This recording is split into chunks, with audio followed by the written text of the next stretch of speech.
ওই চকোবার হবে, কোড হবে।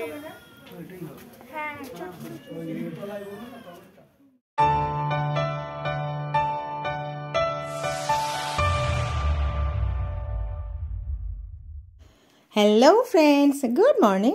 আমার চ্যানেলে আপনাদের স্বাগত এবং অনেক অনেক ভালোবাসা। আমরা ঘুরেই যাচ্ছি, ঘোড়ার পিঠে চড়েই আছি এখনও। আগের ব্লগ থেকে ঘোড়ার পিঠে চাপা শুরু হয়েছে। তো যাই হোক, আগের ব্লগ আপনারা দেখেছেন কাঠগোলা বাগান বাড়ি। আজকে আমরা চললাম জগৎ শেঠের বাড়ি। তো চলুন, কে এই জগৎ শেঠ, ওনার সম্পর্কে একটু জেনেও নিই, আর আপনাদেরকে সাথে করেই ওনার বাড়িটা একটু ঘুরে নিই। অষ্টাদশ শতকে বাংলার ইতিহাসে বিখ্যাত ধনী জগৎ শেঠ কোনো একজন ব্যক্তি নন। জগৎ শেঠ একটি পারিবারিক উপাধি। বিপুল ধন সম্পদ ও সেই সুবাদে প্রকৃত রাজনৈতিক ক্ষমতা ভোগকারী এই পরিবারটির আবাস ছিল কিন্তু সেই সময়কার সুবা বাংলার রাজধানী মুর্শিদাবাদে।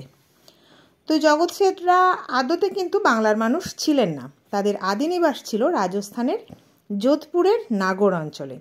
প্রথমে তারা শ্বেতাম্বর জৈন ধর্মাবলম্বী ছিলেন, পরে বৈষ্ণব ধর্ম গ্রহণ করেন এবং আরও পরে তারা আবার জৈন ধর্ম নেন। এই বংশে প্রাচীন ইতিহাস ঘাটলে দেখা যায় হীরানন্দ সাহু নামে এক ব্যক্তি যোধপুর থেকে পাটনায় আসেন। অসম্ভব দরিদ্র হীরানন্দ মনের দুঃখে দিন কাটাচ্ছিলেন, যে এমন তার দুঃখী জীবন। তো এই দুঃখে দিন কাটাতে কাটাতে পাটনা শহরেরই একটি জঙ্গলের মধ্যে দিয়ে তিনি প্রবেশ করছিলেন। সেখানে তিনি কারো আর্তনাদ শুনতে পান। তো সেই আর্তনাদ অনুসরণ করে করে তিনি একটি প্রাসাদে পৌঁছে যান। তার ভিতর থেকেই আওয়াজটি আসছিল। তো সেখানে গিয়ে তিনি দেখেন একটি মৃত্যু পথযাত্রী বৃদ্ধ যন্ত্রণায় ছটফট করছে। হীরানন্দ তাকে তার যথাসাধ্য সেবা করলেন, শুশ্রূষা করলেন, কিন্তু বৃদ্ধাটি মারাও গেলেন। তো বৃদ্ধাটি মারা যাওয়ার আগে হীরানন্দকে একটি গুপ্তধনের সন্ধান দিয়ে যান।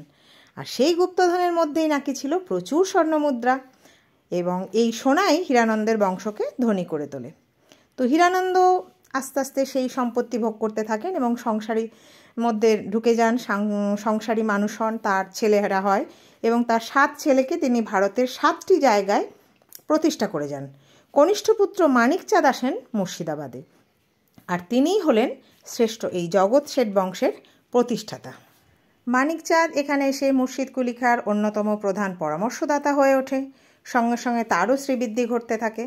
কথিত আছে মুর্শিদ কুলি খাঁ বাংলা, বিহার, উড়িষ্যার নিজামতি পদ লাভ করে মুর্শিদাবাদের টাকশাল স্থাপন করেছিলেন, আর সেই টাকশালেরই প্রধান পরামর্শদাতা ছিলেন এই মানিকচাঁদ।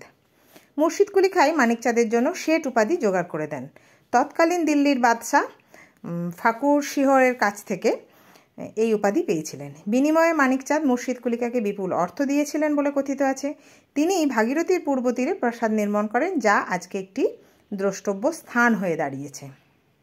তো বন্ধুরা, আমি যতটা পারলাম বা যতটা জানি আমি আপনাদের সাথে শেয়ার করলাম। এই সেই বিখ্যাত দ্রষ্টব্য স্থান।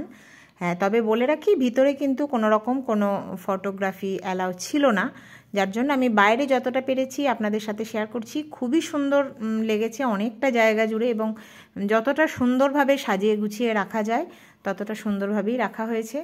তাই বাইরেটা দেখেই মন ভরে গেছে। ভেতরে তো আছেই যথেষ্ট সুন্দর। তখনকার দিনের অনেক কিছু জিনিস আছে যেগুলো ক্যামেরাবন্দি করা বারণ বলে আমি আপনাদের সাথে শেয়ার করতে পারলাম না। আমরা নিজে দেখে চক্ষু সার্থক করে এসেছি। তো বন্ধুরা, এভাবেই শেষ হলো আমার জগৎ শেঠ বাড়ি দেখার ব্লগ। আর তার সাথে আমরা শেষে আরেকটা জিনিসও দেখতে গেছিলাম, সেটা হচ্ছে যে নবাব কন্যা আজিমুন্নেসা বেগমের জীবন্ত সমাধি। ওইটা দেখতে যাওয়া আমাদের আসার ফেরার পথেই আমাদের পড়েছিল।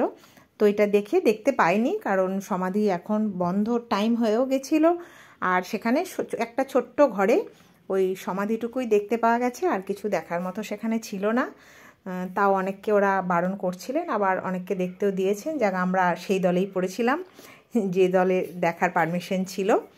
তো সে আমরা দেখে নিলাম। এই হচ্ছে সেই সমাধি।